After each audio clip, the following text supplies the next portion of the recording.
A few years ago, I had the distinct good fortune to go on a guided meditation, and it was really beautiful. It was to find your statue of yourself. And so you lay on the ground or in a chair and you keep your eyes closed and they talk you through it. And it was really, really interesting. And my statue, it turned out, I was very happy with it because it was me going across the field with 3 kids. And we were kind of going like this and we're really excited. And I go, yeah, that's good. I like that. And so it worked for me. And now I'm not a woo-woo guy, really, but so when the opportunity came again to get, a guided meditation with this person, I said, sure, I'd love to do it again. It was going to be to find your spirit animal. Now, I knew pretty much what my spirit animal was. It was going to be a hawk. It's like I could see myself just flying high and smooth over the sky. And, if I got hungry, I'd just move down and have a little snack of a rodent. So, and if it wasn't going to be a hawk, then it would be a lion. I could see, it would be good. Okay, I'm looking forward to it. So got your eyes closed, and they're talking you through. You're walking down a path, and you get to this place, and then you come to a clearing, and I'm going, oh man, a hawk's going to come flying out of here. It's going to be really cool. And so I hear. He said, you hear him coming through the, brushes and the rustle, rustle, rustle. And then I open my eyes, and out of the trees and the bushes waddles a raccoon. And I go, where's my hawk? And so this is my spirit animal, this raccoon. So then he says, the guide says, this raccoon is going to bring you a couple of things to share with you. And he says, and so open yourself up to it. So here comes the first one.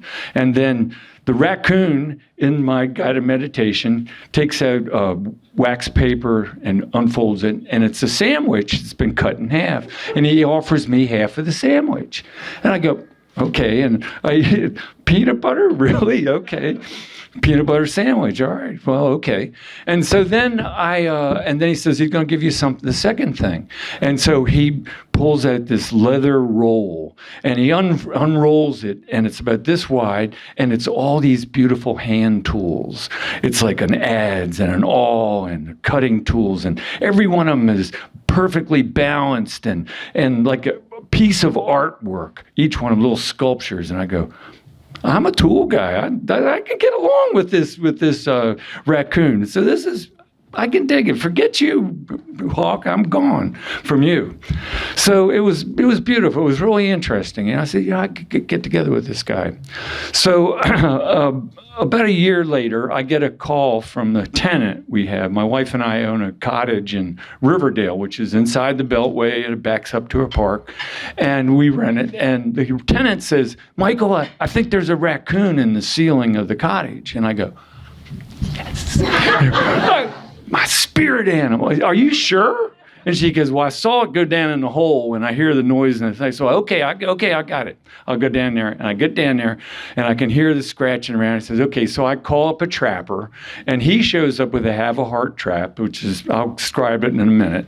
And he says, do you want to get a call when I get the raccoon? And I go, sure. So he calls me up the next day, and I go down, and there is this very tentative looking raccoon like this in the cage. And I said, what do you do with this? And he says, well, I live up in Frederick, and I take him to a national park up there, and I release him. It's very humane and gentle. And I go, okay, it's fine. So the next day, my tenant calls up again and says, Michael, there's a raccoon in the ceiling. I said, no, there's another raccoon in the ceiling. And I go, oh, and I forgot to tell you, not only did he take the raccoon, but he also took $350. So I said, well, you know what? I think I'll buy a have a heart trap. I like that kind of stuff. So I order it, and it comes, and it's very well designed piece. It's about this long, and about this wide, and about this high. Weighs about 15 pounds. It's got a trap door over here and a weighted platform over here. And if you put a bait on here, peanut butter, on this plate, on this thing, the raccoon will go in and get it. And when his weight knocks down the thing, and it's like, okay, this is cool. So the next day I go down. Sure enough, I got my first raccoon. And it's like, dang, this is great. And it's so exciting, really, to be that close to a wild animal, but be safe for it and for me. And I kept the box, and so I pick it up and I drop it down into the box so he can't get out and scratch me or something, and it's got a lid on it. And I pick it up and I carry it back into the truck, and I drive over to a park in Greenbelt, and I release it into the park, and he jumps out of and he starts running down the path, and then he stops about 30 yards away, and he just looks real quick, and then he takes off. And I go, oh man, this is really interesting. So the next day my tenant calls up and says, there's a raccoon in the ceiling. And I go, what? So over the next 6 months, I trap 21 raccoons. Now somebody here is going to say, Michael, you trapped one raccoon 21 times. No. So after a while, I thought the same thing. People say, well, they got really great GPS. They'll find a way back. And so I started photographing each one of them. And most of them are like this. But two of them look like they've been in a bar fight at some place like Murphy's. They're all scratched up, and as soon as you open it, they can't wait to get at you. So those two weren't the ones that are over there. And so after a while, I get the photographs and all look a little different. And I took a little white spray paint and sprayed their tail just to say, okay, that doesn't have any white paint on it. And so after the 21st one, and I have on my phone, you can see all 21 pictures if you choose to. I said, Michael, you are a dope. Why don't you just stop them from getting into the cottage, and it'll go away? Duh! So I dig this big trench around the cottage. I have some help with that, actually, And you get this animal wire, and we go about this far down, and then we backfill it, and it's real stuck. No animal can get through it. And so I come back down the next day to see what's happened. And the raccoon has come and dug down about 3/4 of the way down, but it gave up. And it didn't go underneath of it. And I go, oh man, it's working. So I backfill it. And then the next day I go back down, and they have done it again, but they've only gone about this far. And I go, oh man, this is great. And so I backfill it again. And the next day I go back down, nothing. And so they've given up. I said, man, these raccoons have a listserv. And they've just gotten on the listserv, and they know that this is a waste of time. So one of the things that's different about this property is I run a children's theater, and we store all the boxes and the puppets and everything down there as well.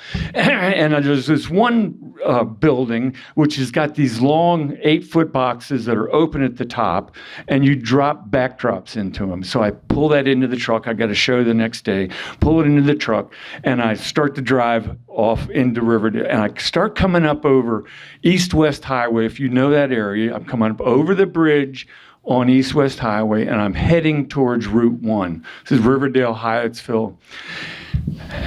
And the biggest raccoon you have ever seen jumps out of the back of the truck, onto the seat, and onto the dashboard, and goes, "Blah!" And I go, "Ah!" And that is the sound that has been made for 10,000 years by human beings. It's deep in our DNA when confronted with a wild animal. And I slam on the brakes, put it in park, and dive out of the truck into traffic. I say, I'd rather get hit by a car than get mauled by a raccoon. And now I go, now what? And so I say, well, I'm not going to leave the driver's door open because I don't want it to jump out and get hit.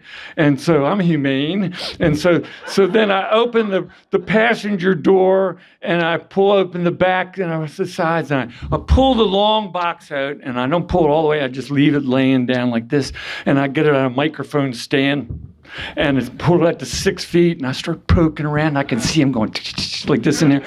And so about that time, all the traffic is starting to back up, and everybody's going, looking at me like they're going, what the hell is that guy doing?